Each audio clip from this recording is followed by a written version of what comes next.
आङो गेजेरावहायनो खुलुमबाय रायजो राजा नोंथांमोननिसिम खुलुमबाय सिगाङावनो बाय सोमदोनखौ बरायग्रोना लानाय जाबाय दे हामबायसै दे हाब जा मोजां बरायबाय नै खुलुमबाय लोगोफोर आरोबाव दिनै मोनसेबाव मिथिसार होनाय नैबे भिडिअ बेनो जादों मोनसेबाव मावथि हानजा आइजोफोर ओंखारदों नैबे चिरां डिस्ट्रिक्ट फाथाबारि एरियानिफ्राय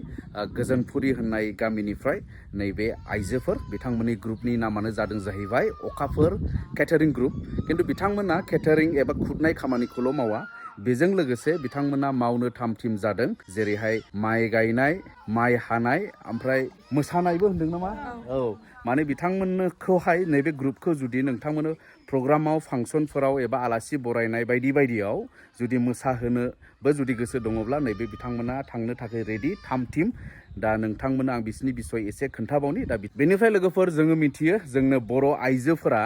माने आलासि सिबिनो मोजां मोनग्रा मोनसे जोंना बर' आइजोफोरनाव नैबे गुना दङ थिग बेनिखायनो अखाफोर केटारिं ग्रुपनि महिला आइजोफोरा नै बेबायदि गाननाय जोमनाय बर' हारिनि दख'नाजों गाननाय जोमनाय बेबायदि इउनिफर्मखौ लानानै बिथांमोना बेबायदिनो नोंथांमोननि हाबाफारिफोरावहाय बिथांमोना आलासि सिबिनो रेडि ओंखाम खुरना होनाय साहा लुना होनाय दै लुना होनाय बायदि बायदि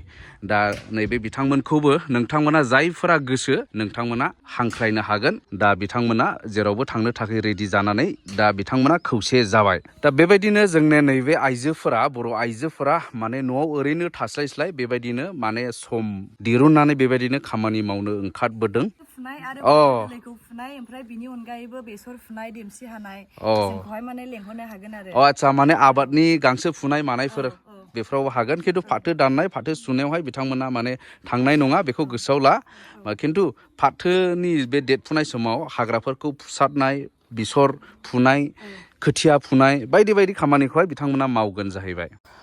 आरो बेजों लोगोसे बिथांमोननि हौवाफोरा बेवहाय गैया नाथाय हौवाफोराबो माने जुदि नोंथांमोननोहाय संग्रा हानजा एबा संग्रा सुबुंफोर मानसिफोर नांगौ जायोब्ला नोंथांमोना बेखौबो रायलायफानो हागोन बिथांमोना बेनि थाखायबो थिग खालामनानै नोंथांमोननो होनाय जागोन दा बिथांमोननिफ्रायबो माखासे फोरमायनायखौ जोङो खोनासंनानै लानि बिथांमोनहा मा फोरमायनांगौ दं रायजो राजाफोरनो थाखाय खुलुमबाय सिगाङावनो जाय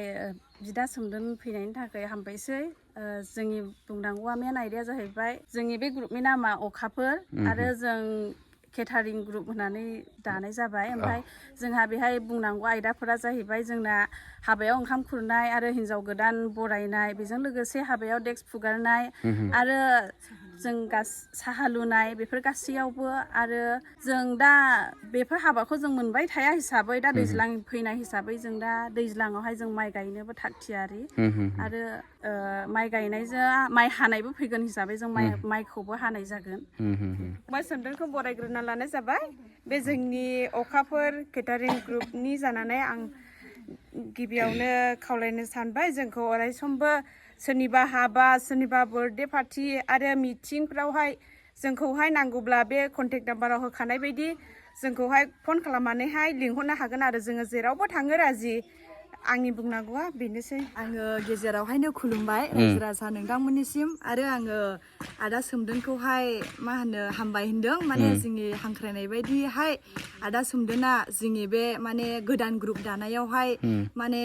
बेबायदिनो रायजो राजाफोरनोहाय खोन्थानानै होनो थाखाय फैबाय बिनि थाखाय हामबाय होनदों आरो आङो खावलायदों रायजो राजा नोंथांमोननिसिमबो माने जेसेबांखिनि आदा सोमदोननि इउटुब चेनेलावहाय जेसेबांखिनि फेमिलिफोर दङ नोंथांमोना नायनानैहाय आदा सोमदोननि चेनेलखौहाय साबस्क्राइब खालामनानै होदो आरो बेल आइकनावबो थुनो दाबाव आरो जायफ्रा गोदानै बेल आइकनाव थुनानै होदो आरो जायफ्रा माने फुरानाखा बिसोरो लाइक शेयार खालामना होदो आरो बेबायदिनो आङो खावलायबावनो सानबाय माने जाहाथे गोदान ग्रुप हिसाबैहाय जोङो दिनैसो माने जोङो फार्स्ट टाइम बानायदों आरो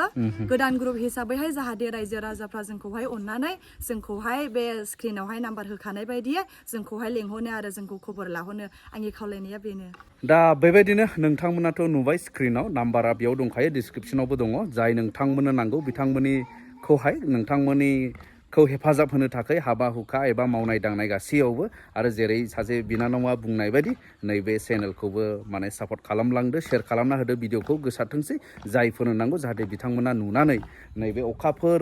केटारिं ग्रुप नैबे महिला आइजोखौ जेन बिथांमोना लेंहरनो हायो एबा बिथांमोनखौहाय मदद होनो हानाय बायदि दिनैनि भिडिअआ एसेनोसै।